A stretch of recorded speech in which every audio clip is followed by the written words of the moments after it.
If you're looking to buy a business and all you're doing is scrolling biz buy listings, you're already behind. Because the truth is, the best deals, they don't hit the market. They come from conversations. And the way you approach those conversations, that's the unlock. Today, we're diving deep into how to find promising businesses and how to approach those owners without sounding like a tire kicker, a vulture, or a wannabe. So if you're serious about buying a business, stick around. Hi, I'm John Stoddard. I've helped buyers close over $33 million in small business acquisitions, and I've raised about $50 million. I help first-time buyers find, fund, and close their first business without getting stuck chasing dead-end listings, broker ghosting, or unrealistic seller expectations. And if you want the full roadmap, you can get my book at $19.99 because there's no BS there. All right, let's talk about finding great businesses and approaching the owners the right way. Let's start here. There are two types of deal flow in this game. There's on market, that's broker listings, biz buy sell, local brokers, empire flippers, website closers. And there's off market, that's direct outreach, that's referrals, that's networking, that's scraped lead list. Most first time buyers, and I do recommend this, start with on market, which is fine if you know what you're doing. On markets listings are public and the competition is high, but speed, clarity, and broker relationships can give you an edge. I recommend my students use tools like Browse.ai, Appify to scrape new listings and then dump them into Airtable or Notion for filtering. You can automate your alerts, sort by niche, revenue, geography. But here's the thing. By the time it hits the listing site, you're not the only buyer circling. Off market, that's where the leverage lives. You're not bidding against 12 other buyers.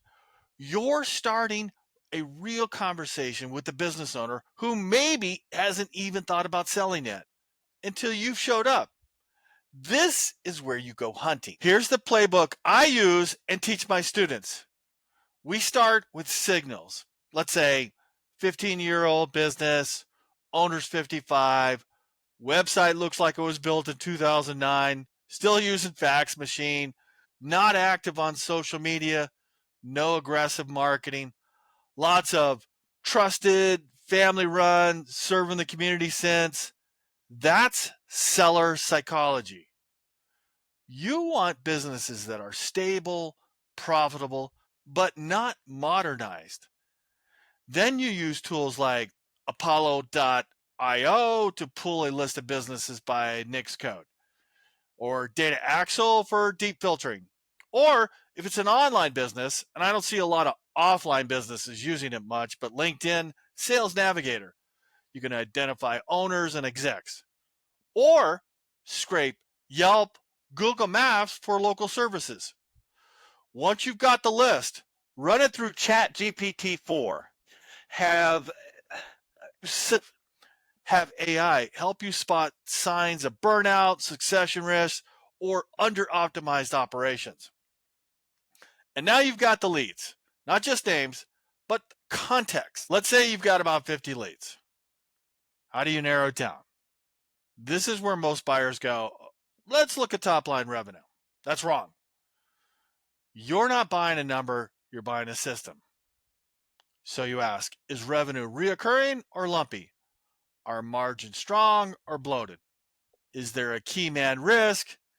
Is the customer base concentrated or diversified? I had a student look at a $1.5 million cleaning company. Great revenue, strong profits, but 80% of the income came from one client, just renewed on a 6-month contract. That's a hard pass. Instead, look for systems and heroes, consistency or volatility, moats, and momentum. Buffett would say, you don't buy a business, You buy the ability to predict how much cash flow it'll throw up. Here's where most buyers shoot themselves in the foot. They find a business they like, and they send the most generic cold message of all time. That's email or mail. Hi, I'm looking to buy a business. Are you open to selling? Boom. That's going to be an instant delete.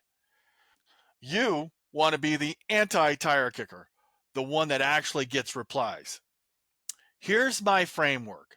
Number one, personalize it. Mention something specific about the website, the service, or the founding story. Number two, compliment the right thing. Don't say, you make a lot of money. Say, it's rare to see a business run that lean and last 20 years. That says a lot about the systems and the value behind it. Number three, don't pitch. Start a conversation. Would you be open to a short, exploratory conversation? That's it. You're not asking them to sell. You're giving them the option to engage. Once they respond, that's where the game begins. Your job is to ask smart questions, listen more than you talk, twice as much, validate their journey, spot pain points without pushing and showing them, the dirty couch. This isn't Shark Tank, it's poker. One of my favorite questions you can ask is, what's part of the business you wish you didn't have to do anymore? It reveals everything: bottlenecks, burnout, legacy guilt. And then you position yourself not as a buyer, but as the successor, the person who continues their work and levels it up.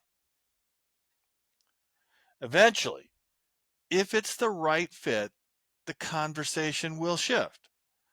Now you're talking LOIs, deal structure, transition plans.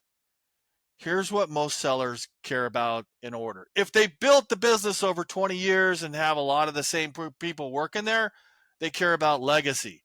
They care about employees.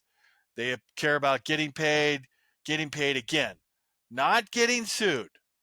So structure your deal to solve for them, not just your return profile.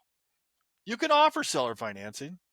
You can offer light earnouts, or offer a 6-month consulting agreement to ease the transition.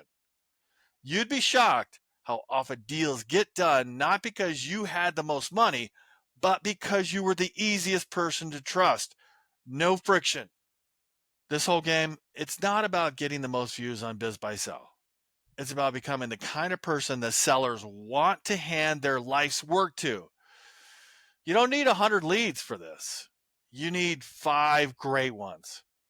You don't need to be rich. You need to be resourceful. And you don't need to be perfect. You need to be persistent. Now, these types of leads, these off-market leads, don't come fast. They take time to cultivate. You can't go take a seed outside, plant in the ground, and go the next day and pick up fruit. It just takes time and patience. If this resonated and you want the full system for finding, funding, and closing your first business, go to the description in this video and grab my book, because what's inside is worth real money. To learn how to generate deal flow on autopilot, vet deals fast, raise capital like a pro, and get across the finish line without wasting years. If you're serious about buying a business, this is your edge. I'm John Stoddard, and I'll see you on the next one.